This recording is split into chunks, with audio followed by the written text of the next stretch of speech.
Hello दोस्तों, आज हम पढ़ने वाले हैं हिंदी वर्णमाला।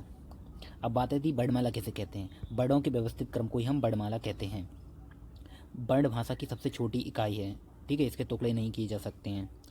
अब हिंदी वर्णमाला को उच्चारण और लेखन के आधार पर बांटा जाता है। उच्चारण के आधार पर 45 वर्ण होते हैं, वहीं लेखन के आधार पर 52 वर्ण होते हैं।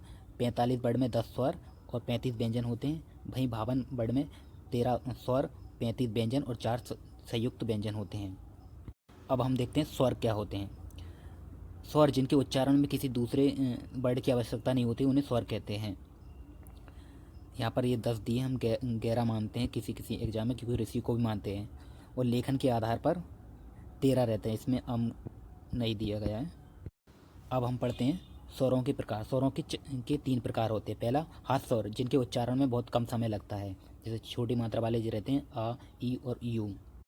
दूसरे रहते हैं दीर्घ स्वर, जिनके उच्चारण में हाथ स्वर से अधिक समय लगता है, ये बड़ी मात्रा के रहते हैं, बड़ा आ, बड़ी ई और बड़ा ऊ। और तीसरे रहते हैं प्लुप्त स्वर, जिनके उच्चारण में दीर्घ स्वर से भी अधिक समय लगता है, जैसे ओम रहता है, ठीक है। अब आती है व्यंजन क्या होता है। व्यंजन जो स्वरों की मदद से बोले जाते हैं, इनकी संख्या 35 होती है। व्यंजनों के 4 प्रकार होते हैं। पहला स्पर्श व्यंजन, जहाँ जीभ हमारे मुंह के किसी भाग को छूती है या स्पर्श करती है, उसी को स्पर्श व्यंजन कहते हैं। इनके 5 वर्ग होते हैं: का वर्ग, चा वर्ग, टा वर्ग, ता वर्ग, पा वर्ग। का वर्ग को हम कंठ से बोलते हैं, चा वर्ग को हम तालू से बोलते हैं, टा वर्ग को हम मूर्धा यानी जहाँ पर जीभ को मोड़ा जाता है, टा वर्ग बोलते हैं। और जो ता वर्ग हैं हमारे, वो दांत से बोलते हैं, दंत, जिसे दंत दंत दंत रहते हैं, ठीक है। और पावर को ओष्ठ, ओष्ठ उच्चारण स्थान ओष्ठ रहता है।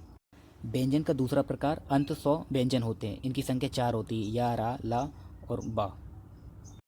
व्यंजन का तीसरा प्रकार उष्ण व्यंजन रहती है, जिनके बोलने में हमें ऊष्मा ऊष्मा पैदा होती है। ऊष्मा बोलती है जो भी कौन सी, गर्म हुई ऊष्मा, जैसे ये तीनों सा और हा रहता है, ठीक है। और लास्ट का व्यंजन रहता है संयुक्त व्यंजन।